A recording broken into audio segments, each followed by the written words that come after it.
बार फिर से आप सभी का स्वागत है बॉलीग्राड स्टूडियोज में और मैं हूं अनुष्का त्यागी। अल्लू अर्जुन का ग्लिम्स वाला लुक जब से इंटरनेट पर आया है तब से इसे लेकर विवाद शुरू हो गया है।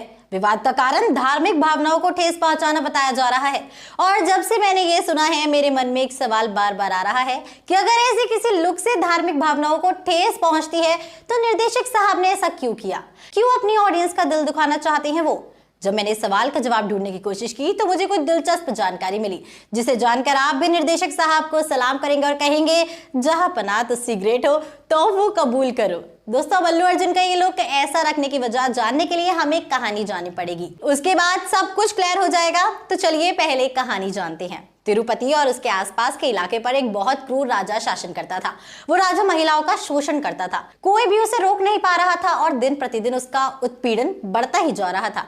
अब उसका अंत करने के लिए देवी गंगा माँ ने उस गांव में अवतार लिया और एक सुंदर महिला बन गई। दोस्तों, उसके बाद क्या हुआ? अब एक दिन जब उस क्रूर राजा ने देवी गंगा को देखा और उन्हें परेशान करना चाहा तो देवी गंगा माँ ने अपनी अलौकिक शक्तियों से उसे मारने की कोशिश की, लेकिन वो मार नहीं पाए क्योंकि वो राजा भयभीत होकर वहां से भाग गया और एक ऐसी जगह छिप गया जिसके बारे में किसी को नहीं पता था। दूसरे शब्दों में कहें तो राजा को ढूंढ पाना बहुत ज्यादा मुश्किल हो गया था। तो देवी गंगा माँ ने उस राजा को बाहर निकालने के लिए एक योजना बनाई और गंगा माँ यात्रा का आयोजन करने लगी। दोस्तों, अब इस यात्रा के दौरान लोग 7 दिनों तक विचित्र वेशभूषण धारण करके देवी गंगा माँ को कोसने लगे थे। अब जब राजा ने ये देखा कि अब सब देवी गंगा माँ के खिलाफ हो गए हैं तो उसे अब डरने की कोई जरूरत नहीं लगी।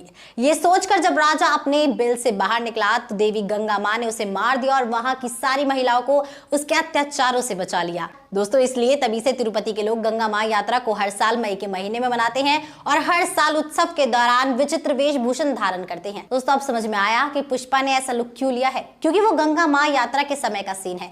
इसलिए निर्देशक साहब ने पुष्पा के लुक को ऐसे रखा है, ना कि किसी की धार्मिक भावनाओं को ठेस पहुंचाने के लिए। दोस्तों, फिर भी आपके मन में एक सवाल आ सकता है कि ये तो सब ठीक है, लेकिन पुष्पा के हाथ में बंदूक क्या कर रही है और मूवी का इससे क्या लेना देना है?